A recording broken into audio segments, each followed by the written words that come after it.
ሌላኛው ፈረስ ደግሞ ጸረ ክርስቶስ የሚባለው ዘንዶ ኃይሉን፣ ዙፋኑን፣ ስልጣኑን የሰጠው ሰው ነው። እሱኛው ሌላኛው የሰይጣን ፈረስ ነው። እንደማናችንም ሰው ነው፣ ግን እሱ ልዩ የሚያደርገው እሱ የሰይጣን ፈረስ ነው። ደግሞ ፈረስነቱንም በጣም ልዩ የሚያደርገው ዘንዶ ዙፋኑን የሰጠው ሰው መሆኑ ነው። በምድር ላይ የሰይጣን ፈረሶች ሆነው የሚመላለሱ ታላላቅ ሰዎች አሉ፣ መሪዎች አሉ፣ ገዢዎች አሉ፣ አለቆች አሉ፣ የሰይጣንን አጀንዳ የሚያስፈጽሙ። ግን ከነርሱ ለአንዳቸውም ዘንዶ ዙፋኑን ሰጥቶ አያውቅም። ዙፋኑን የሰጠው ለዚህ 666 ለተባለው ጸረ ክርስቶስ ብቻ ነው።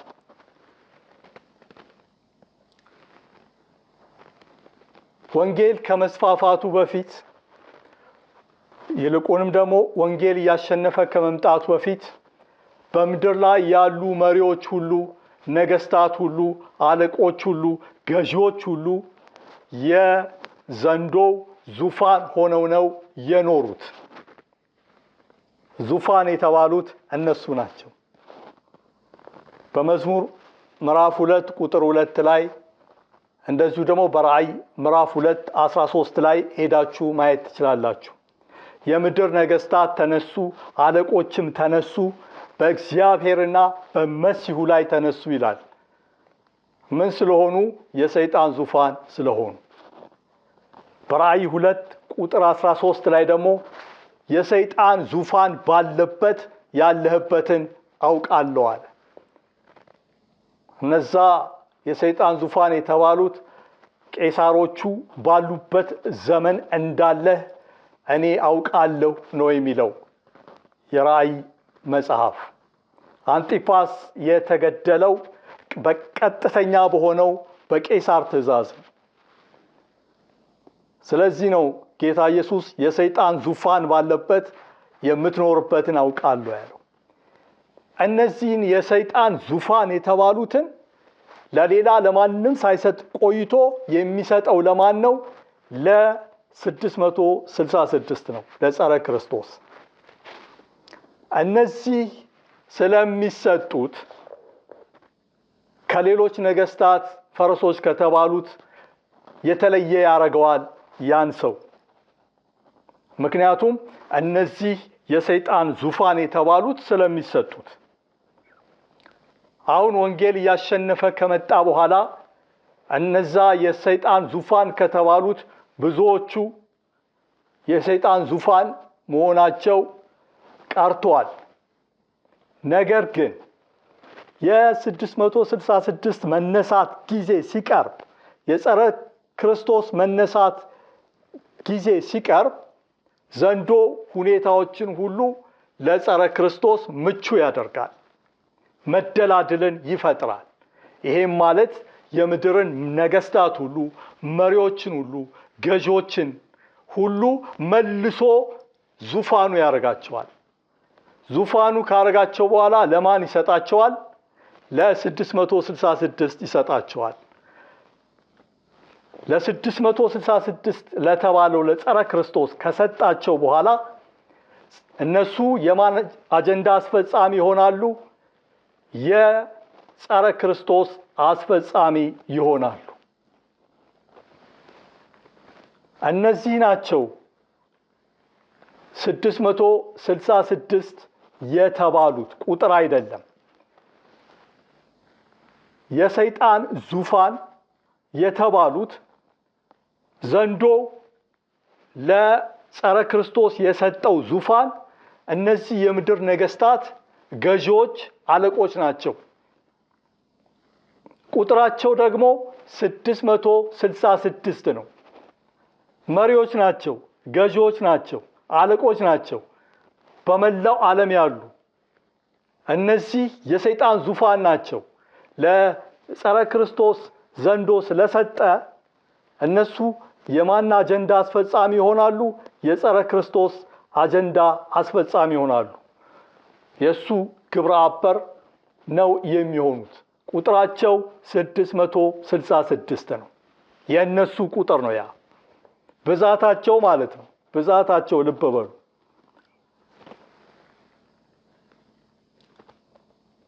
እንግዲህ ይሄንን ነው የጌቶቹ ጌታ በቅዱሳኑ አምባላይ ፈረስ በተባሉት መኳንንት በተባሉት ደግሞም ጌቶችና መንፈሳዊ ጌቶችና ነገስታት በሆኑት ላይ ተቀምጦ ድል የሚነሳው። ብዙ ጊዜ የጌቶች ጌታ ሲባል እዛ ፈረሱ ላይ የተቀመጠው የጌቶች ጌታ ነው፣ የነገስታት ንጉስ ነው ሲል እኛም ይመስለን የምድር ነገስታት ንጉስ የሚል ነው የሚመስለን። አይደለም። የተቀመጠባቸው ራሳቸው ጌቶች ናቸው፣ መንፈሳዊ ጌቶች ናቸው። የተቀመጠባቸው ነገስታት ናቸው፣ መንፈሳዊ ነገስታት ናቸው። የነሱ ጌታ ማለት ነው፣ የነሱ ንጉስ ማለት ነው።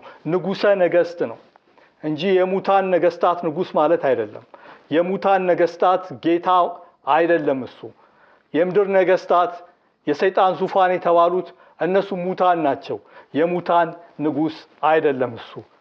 የሱ ንጉሰ ነገስትነት፣ የጌቶች ጌትነት፣ የነገስታት ንጉስነት የተቀመጠባቸው አምባላይ ፈረሶች ጌቶች ናቸው፣ ነገስታት ናቸው። የነሱ ንጉስ ነው፣ ንጉሰ ነገስት ነው ጌታችን። እንግዲህ አሁን ይሄንን ያህል በዚህ ጉዳይ ላይ ካየን ወደ ቀጣዩ ነገር የምናልፍ ነው የሚሆነው። ቀጣዩ ነገር ደግሞ የምናየው በራእይ ምዕራፍ 19 በቁጥር 7 ላይ ያለውን ነው። በራእይ ምዕራፍ 19 በቁጥር 7 ላይ የበጉ ሰርግ ስለደረሰ ሚስቱም ራሷን ስላዘጋጀች ደስ ይበለን የሚል ተጽፎ ይገኛል። ይህንን የሚለው በቁጥር 6 ላይ ሃሌሉያ ሁሉን የሚገዛ ጌታ አምላካችን ነግሷልና ካለ በኋላ ነው። ይሄ ደግሞ የተባለው በሺህ ዘመን ዋዜማ ላይ ነው። ይሄ የሚሆንበትንም መካኒዝም ሲገልጥ በመንፈሳዊ መስተጋብር እንደሆነ ግልጥ አድርጎ አስቀምጦታል፣ እናየዋለን። በሁላችን እንደሚታወቀው አንዲት ሴት ንግስት ልትባል እና ልትሆን የምትችለው ንጉስን ስታገባ ነው። ይህን ማንም ያውቃል። የሮያል ፋሚሊ ቤተሰብ ባትሆንም፣ የሮያል ፋሚሊ አካል ባትሆንም ንጉስን ካገባች ንግስት ትሆናለች። ኢየሱስ ክርስቶስ በንግስና ማንነቱ በገዥነት ሰብዕናው በሺህ ዘመኑ ቅዱሳን ላይ የበጉ ሚስት በተባሉት ላይ ራሱን ሲያስደርግ የሚሆነው ነገር እነዛ ቅዱሳን ንግስናን የሚለማመዱ ንግስት የሚባሉ ይሆናሉ። የበጉ ሚስት ወደ ምን ትለወጣለች? ወደ ንግስትነት። ስለዚህ ገዥነትን የሚለማመዱ ንግስናን የሚለማመዱ ይሆናሉ ማለት ነው። ይሄ የሚሆነው በመንፈሳዊ መስተጋብር ነው። ንጉስ የሆነው ጌታ በንግስና ማንነቱ በቅዱሳኑ ዘንድ ራሱን በመንፈስ ወንዝ መለቀቅ ስለሚያሳድር ነው። ይሄ አራተኛው የመንፈስ ወንዝ መለቀቅ የሚባለው ለቅዱሳን የሚያመጣላቸው ትሩፋት ይሄ ነው እንጂ ኢየሱስ በምዕራፍ 20 ቁጥር 4 ላይ ከክርስቶስ ጋር ነገሱ ሲል ክርስቶስ በአካል ከነሱ ጋር ነገሰ ማለት አይደለም። ንግስናው በመንፈሳዊ መስተጋብር ወይም በስፒሪቹዋል መስተጋብር ነው። ደጋግመን ብለነዋል። ብዙ የምናያቸው ምሳሌዎች አሉ። ከመጽሐፍ ቅዱስም የምንጠቅሳቸው ጥቅሶች አሉ። ይሄንን በሚመለከት በሐዋርያት ሥራ ምዕራፍ 9 ላይ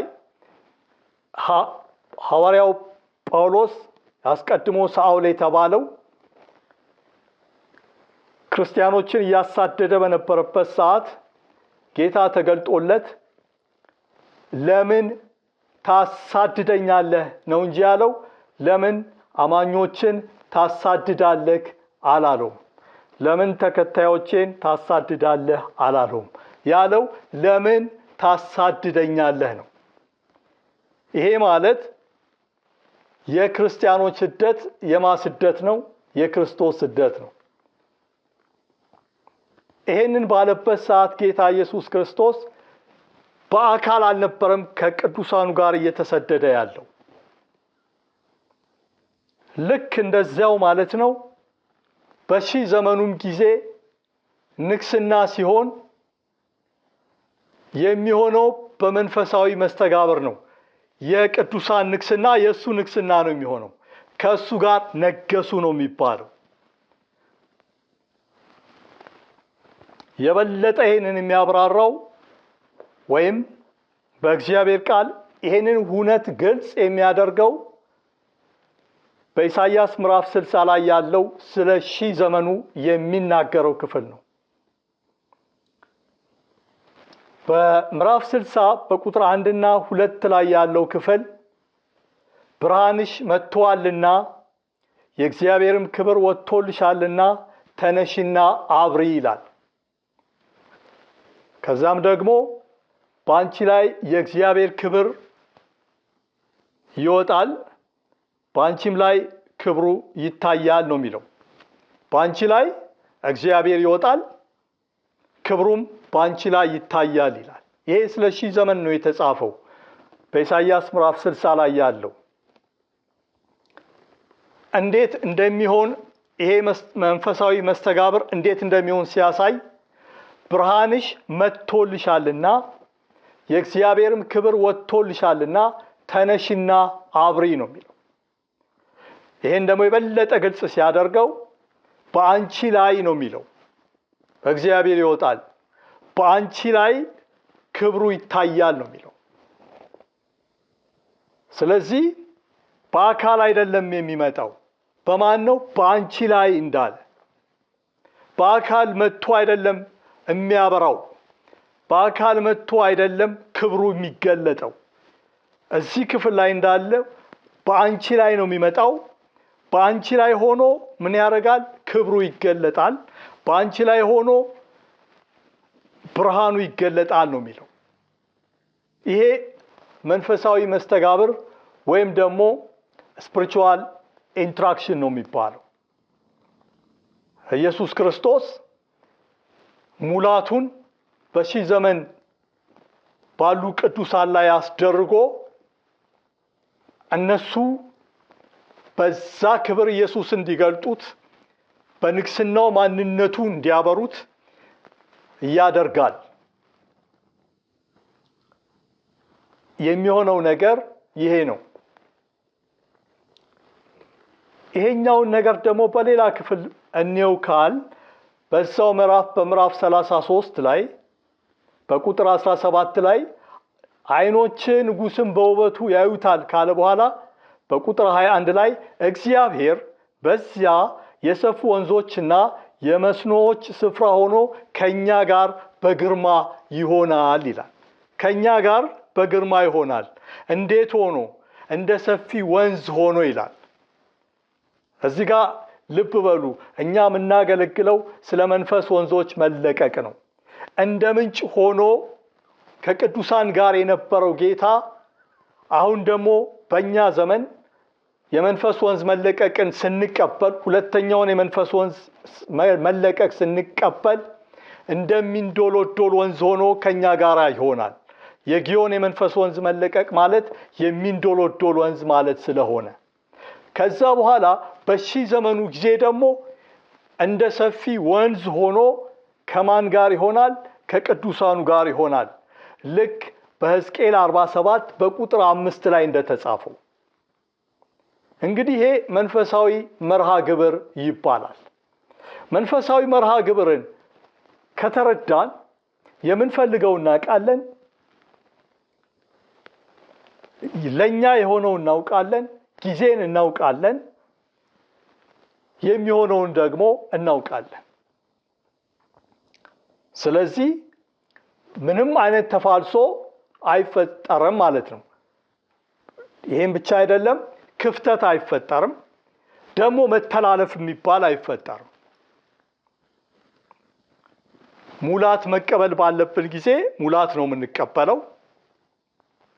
በክርስቶስ ዳግማዊ ምጽአት ጊዜ መቀበል ያለብንን ደግሞ በዛን ጊዜ ነው የምንቀበለው።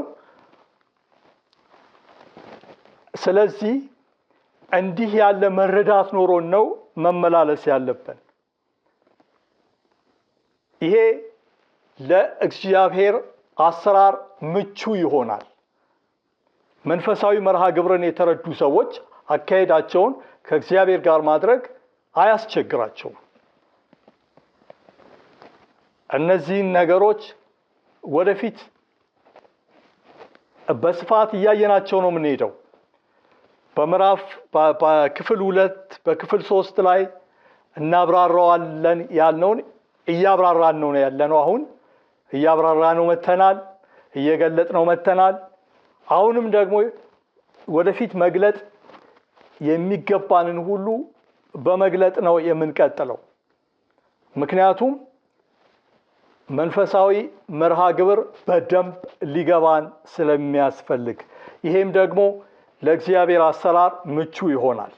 በጣም ምቹ ነው የሚሆነው። መተላለፍ አይፈጠርም። ባለፉት ክፍሎቻችን ደጋግመን ብለናል። በዛን ጊዜ ብዙ መተላለፍ የተፈጠረው ማለትም በብሉይ ኪዳን ጊዜ ብዙ መተላለፍ የተፈጠረው መለኮታዊ መርሃ ግብርን ያለማወቅ ነገርና ያንን በመረዳትና ያንን በማስተናገድ ፈንታ የራሳቸውን ነገር ይዘው በመመላለሳቸው እንደሆነ ደጋግመን ያልነው ጉዳይ ነው። እኛ ያንን አንደግመውም። ለትምህርታችን ነው የተጻፈው፣ አንደግመውም። ስለዚህ መንፈሳዊ መርሃ ግብርን በመረዳት አካሄዳችንን ከእግዚአብሔር ጋር ማድረግ ይሆንልናል ማለት ነው። እንግዲህ አሁን እኛ ትኩረት የምናደርገው በሙላት ላይ ነው። ሙላት ደግሞ ሁነትነትን የሚያገኘው በመንፈስ ወንዝ መለቀቅ ነው። በመንፈስ ወንዝ መለቀቅ ደግሞ የሚሆነው ነገር ጌታ ኢየሱስ ክርስቶስ ሙላቱን በቤተ ክርስቲያን ነው የሚያስደርገው። ሙላት ደግሞ ሲባል እንደ ቤተ ክርስቲያን እድገት መጠን ነው። ተጽዕኖ አምጪነቱን የምትሞላ ቤተ ክርስቲያን ያንን ነው የምትለማመደው። የገዥነትን ልምምድ የምትለማመድ ቤተ ክርስቲያን እድገቷ በዛ ልክ የሆነ ያንን ሙላት ተቀብላ ያንን ልምምድ ወደ መለማመድ ነው የምትገባው። ስለዚህ በክፍል 5 ላይ እንዳልነው በአባቶችሽ ፈንታ ልጆች ተወለዱልሽ፣ በምድርም ላይ ገዦች አድርገሽ ትሾሚያቸዋለሽ ተብሎ እንደተጻፈ የሚነሳ ትውልድ አለ። የአባቶቹን አይነት ነገር የማይደግም የሚነሳ ትውልድ አለ። እንደዛ ነው መሆን ያለበት። አዎ ብዙ የሚይዙ ነገሮች ይኖራሉ። የአባቶች ነገር ላይለቅ ይችላል። ብዙ የሚይዙ ነገሮች ይኖራሉ። ግን መጽሐፉ ብሏል መዝሙር 45 ላይ የአባትሽን ቤት ወገንሽንም እርሺ ብሏል። መርሳት ባለብን ጊዜ መርሳት አለብን። ምን ማለት ነው? ከዚህ ሌላ ልምምድ የለም፣ ከዚህ ሌላ መረዳት የለም የሚል አይነት ነገር ይዘው እኛን ሊይዙን የሚፈልጉትን መተው ባለብን ጊዜ መተው አለብን። መርሳት ባለብን ጊዜ መርሳት አለብን። መጽሐፍ ቅዱስ ነው የሚለው ይሄንን። ለምን? መሻገር ስላለብን። ለምን? እንደ እግዚአብሔር ቃል ወደ ሆነው ልምምድ መግባት ስላለብን፣ ሙላት መግባት ስላለብን። ስለዚህ በእርግጥ ተግዳሮቱ ቀላል አይደለም። ተግዳሮቱ ቀላል እንዳይደለ እናውቃለን። ግን ዴስቲኒያችንን የወሰነው እግዚአብሔር ነው። ወደ ዴስቲኒያችን እንገባ ዘንድ ደግሞ የሚረዳን እሱ ራሱ ነው።